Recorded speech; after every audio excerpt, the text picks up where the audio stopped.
اس کے مستقل علاج سے میری طبیعت اب پہلے سے بہت زیادہ بہتر ہو چکی تھی۔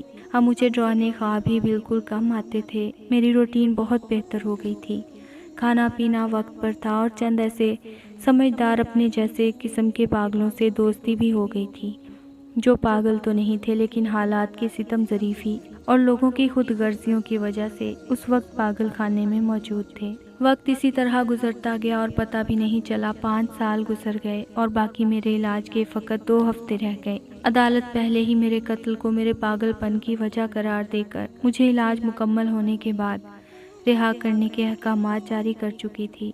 اس 5 سال کے عرصے کے دوران میں نے اپنی زندگی میں بہت کچھ سیکھا تھا۔ اپنے مشاہدات اور تجربات کی بنیاد پر اپنے جیسے لوگوں کو ایسی مشکلات سے بچانے کے لیے میں نے ایک کتاب بھی مکمل کر لی تھی، جسے اپنے رہا ہونے کے ساتھ ہی شائع کروانا تھا۔ آج اگر میں زندہ تھا تو اس کا سارا سہرا ڈاکٹر جمال کو جاتا تھا، جن کی حوصلہ افزائی اور مسلسل رہنمائی کی بدولت میں نے یہ کڑا وقت بہت صبر کے ساتھ گزارا۔ آپ باہر جاتے ہی ہمیں بھول جائیں گے نا؟ میرے دوستوں نے مجھ سے الوداعی ملاقات کرتے ہوئے کہا۔ ہسپتال سے آج میرے جانے کا دن تھا۔ جہاں مجھے جانے کی خوشی تھی، وہیں ان چند دوستوں کی ان حالات کا دکھ بھی تھا، کیونکہ صرف میں ہی ان کے دکھ کو سمجھ سکتا تھا۔ میں نے خود سے وعدہ کیا تھا کہ ہسپتال سے نکلتے ہی میں ان تمام لوگوں کے حق کے لیے، ان کی آزادی کے لیے لڑوں گا۔ ہسپتال کے پورے اسٹاف سے ملنے کے بعد میں جانے کے لیے سیڑھیوں کی طرف چل دیا۔ سیڑھیوں کے پاس پہنچ کر میں نے ایک دفعہ پھر تمام لوگوں کو پیچھے مڑ کر دیکھا اور فرتے جذبات پر قابو نہ رکھتے ہوئے میرے آنسو بہنا شروع ہو گئے۔ میں جلدی سیڑھیوں کی طرف مڑا تو مجھے سامنے لگے شیشے سے باہر نیچے کی جانب کچھ شناسا سے چہرے نظر آئے۔